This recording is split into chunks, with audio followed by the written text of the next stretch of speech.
you think that the police should crack down on protests outside MPs' private homes? Not at all. You don't think they should? No, not at all. Why? Already we've got the powers of the state with trade union movements trying to issue minimum service provisions. Why? Because we're exercising our democratic right to protest about wage contraction for ages. No, it's a constitutional right, even though we don't have entrenched laws in our country.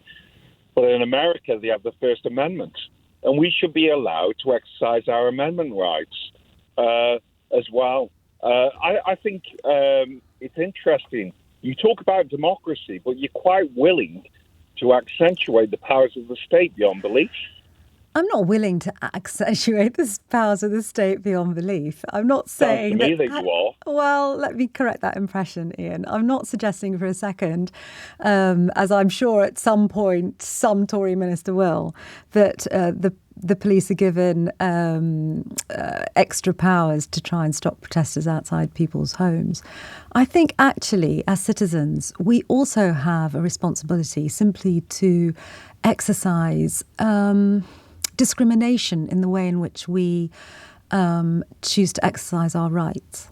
Oh, and I see. So hang on a minute. Oh, sorry. Don't put words in my mouth. Just listen to what I'm saying. I'm not trying to. Okay. Give me a second. So what I'm saying is just sometimes it is worth us taking a broader look at what it is that we're trying to achieve. So if, for example, I was somebody, and I'm not, but just let me imagine that I'm somebody who wants to persuade my MP to vote a certain way, right, on a bill or an amendment or a resolution. I would think, what is the best approach to doing that, to getting heard? And I would think that there may be myriad ways. So absolutely protest.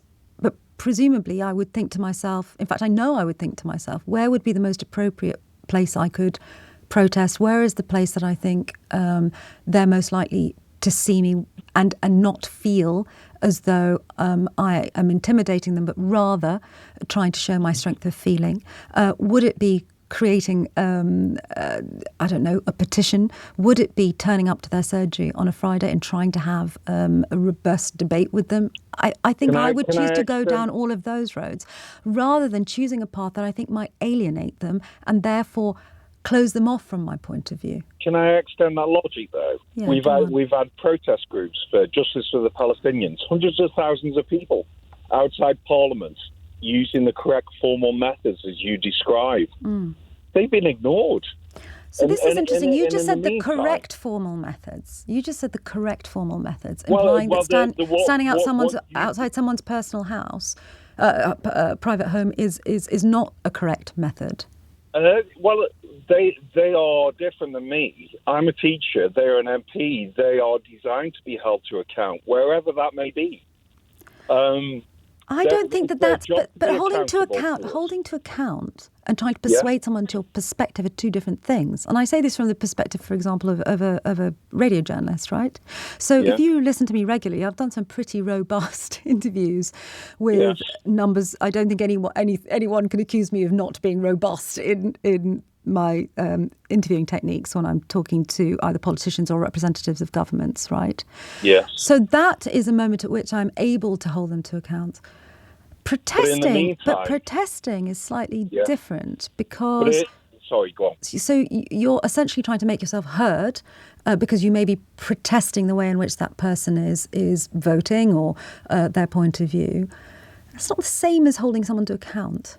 Well, in the meantime, with your formulaic channels that you were saying you're robust as a journalist, right, from an academic point of view, in the meantime, we've lost over 28,000 Palestinian civilians as a result of the Israeli Defense Force. Well, I'm not going to defend that, am I?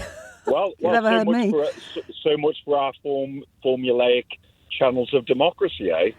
Well, hang on a minute. Well, this is very interesting, actually, because that sort of becomes more of a meta question, right? So even if So Tobias Ellwood was an interesting... I don't want to spend the whole hour talking about Israel-Gaza because we talk about it a lot. It's just the reference that he made to a ceasefire, an absence of a ceasefire. Yeah, absolutely. But and this, obviously cuts across the political divide when it comes to Labour and the Tories. The SNP have obviously tabled a motion for a ceasefire. There's another way of looking at this, and people have made this point to me, which is even if there was a vote in Parliament in favour of a permanent ceasefire, a bilateral permanent ceasefire, what difference would it actually make on the ground in Gaza? Well, we are merely political pygmies, but... Correct. Okay, good. No, we agree, right? So what we know about the situation, we're just using this as one example, we know that the UK has very little influence over Benjamin Netanyahu, and actually the government that does is the US, and even its grip seems to be slipping in terms of influence over him. So given we know that the effect of a ceasefire resolution here in the UK wouldn't make a huge difference on the ground, why then go that step further and making an individual MP who's actually been very critical of the Israeli government, why go that step further and make that person so uncomfortable that the police say that there is a risk to their safety? Well, I know what you're saying, but our channels of democracy are not working, Sangita. I agree with you, but that's not quite... absolutely, so we agree on that point. But I feel that during the course... Maybe I'm wrong. I just feel during the course of this conversation, I think we're kind of agreed that there's... the ends have to justify the means. And I'm just not sure that stopping someone being able to go to their own home on the advice of the police, I don't think that that's justified in terms of what it's going to actually achieve. And in this case, it's not going to achieve anything because Tobias Ellwood is obviously now thinking, hang on a minute, who are all these people outside my home? I've got kids, I've got a wife, and I've met his wife. She's very nice, actually. And sure she is. She's a very nice woman and very sensible, very wise. And, I just don't think the ends justify the means. I think they backfire, if I'm honest. It sounds to me, just finally, that you're more in keeping. It's not a criticism of you. Go on. With the trustee model of democracy. Meaning? I trust my MPs, doff my cap. All of that business, Is that what you think? Era, oh, blimey.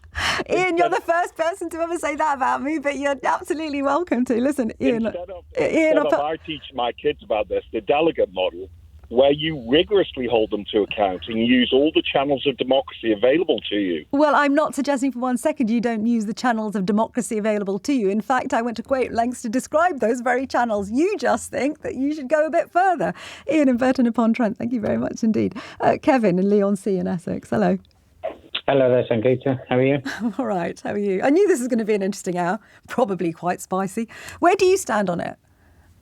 Well, I absolutely think the two ministers are right. There should be a safe space for MPs. And in fact, your last caller was really the epitome of why we should have these safe spaces for MPs, because in his comments, he said there's been these Hamas marches or these Palestinian marches onto Westminster. They are definitely not Hamas marches. Well, the Palestinian marches. And he said they're being ignored. So what he's advocating is that the mob rule should be heard, because we do live in we currently live in a democracy, but I think democracy has been very much tested by some of this mob rule at the moment. Well, I'd say democracy is being tested by the current government. But Kevin, what I would suggest is I don't think he was saying that he wasn't advocating for mob rule. I mean, the caller's gone now. I don't think he was advocating that. And what we should bear in mind is that the protests outside.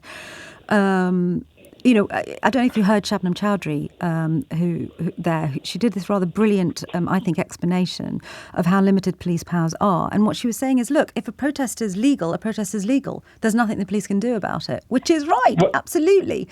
I suppose what I'm saying is, I think one of the most powerful arguments for not protesting outside an MP's home is, number one, you probably aren't going to get heard. It's not going to persuade an individual to your cause, particularly if that individual ends up feeling as though they are not allowed any basic space in which they can have a family life, where work doesn't impinge on their daily routines. And I think we all deserve that, don't we? We all deserve a space away from work. Absolutely, and that is my whole point. So I was a good friend and colleague of Sir David Amess, who was tragically murdered a couple of years ago, as everyone will know. And I also know, because I supported him and worked within the constituency with him, that on the run-up to his murder, at his local constituents, his monthly constituency meetings for residents, he had left-wing and Labour councillors turning up with their banners, shouting and protesting outside. And some of these were in church halls. He used to hold some of his surgeries in church halls. But just to be clear, we had these mobs turning up.